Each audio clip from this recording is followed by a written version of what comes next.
Bangladesh consulate general Dubai যথাযোগ্য মর্যাদায় মহান শহীদ দিবস ও আন্তর্জাতিক মাতৃভাষা দিবস পালন করায় ফেব্রুয়ারির 21 তারিখ শনিবার হযরত জাতীয় পতাকা উত্তোলন ও অর্ধনমিতকরণের মধ্য দিয়ে দিবসের কর্মসূচি সূচনা করে কনসাল জেনারেল মোহাম্মদ রাশিদুজ্জামান। এরপর দেশ ও জাতির কল্যাণের উদ্দেশ্যে দোয়া ও মোনাজাত করা হয় এবং কনসাল জেনারেলের নেতৃত্বে কর্মকর্তা ও কর্মচারী, প্রবাসী সাংবাদিক, বিভিন্ন সামাজিক সংগঠন ও রাজনৈতিক সংগঠন শহীদ মিনারত ফুল দিয়ে শহীদ আলোর প্রতি সম্মান জানায়। এ সময় দুবাই ও উত্তর আমিরাতের বাংলাদেশ কমিউনিটির নেতা, বিমান বাংলাদেশ এয়ারলাইন্স ও জনতা ব্যাংকের কর্মকর্তা, প্রিন্ট ও ইলেকট্রিক মিডিয়ার সাংবাদিক এবং বিভিন্ন সামাজিক ও পেশাজীবী সংগঠনের প্রতিনিধিও উপস্থিত আছেন। পাশাপাশি তারা স্ব প্রতিষ্ঠান ও সংগঠনের পক্ষ থেকে শহীদ মিনারত পুষ্পস্তবক অর্পণ করে। আজকের এই বিশেষ দিনটিতে আমি গভীর শ্রদ্ধায় সেই সকল শহীদদের কথা স্মরণ করছি। প্রতি সম্মান ও যথাযথ বিকাশ টেকসই অন্তর্ভুক্তিমূলক ও শান্তিপূর্ণ সমাজ বিনির্মাণের অপরিহার্য উপাদান।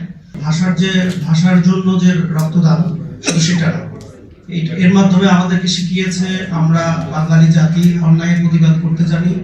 অত্যন্ত সুন্দর এবং খুবই ভালো চলতেছে। এই জন্য 1998 সালের 9 জানুয়ারি রফিকুল ইসলাম নামের একজন কানাডা প্রবাসী বাঙালি আকাঙ্ক্ষা একজন সরকার প্রধান আন্দোলনের সাথে যারা আবেগে এখানে জড়িয়েছিল এই কনসুলেটকে দিছে।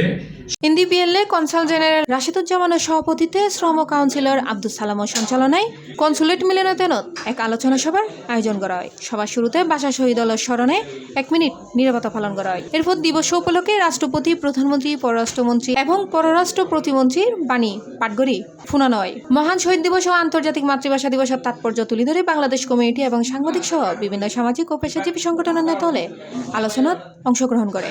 সামনে বহুমাত্রিক চ্যালেঞ্জ রয়েছে, তার মধ্যে অন্যতম চ্যালেঞ্জ হচ্ছে আগ্রাসন চ্যালেঞ্জ। অন্য যদি না হতো তো আমরা আসলে একটা স্বাধীন চেতনার মানুষ হতাম। বিভিন্ন সংগঠন এবং বিভিন্ন রাজনৈতিক দলগুলো শিক্ষামন্ত্রী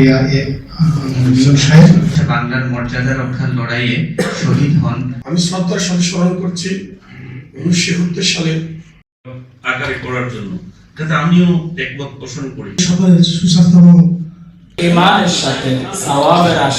শেষে আমন্ত্রিত অতিথি হলে কনসুলেট প্রাঙ্গণত আয়োজিত দোয়া মাহফিল এবং ইফতারত অংশগ্রহণ করে।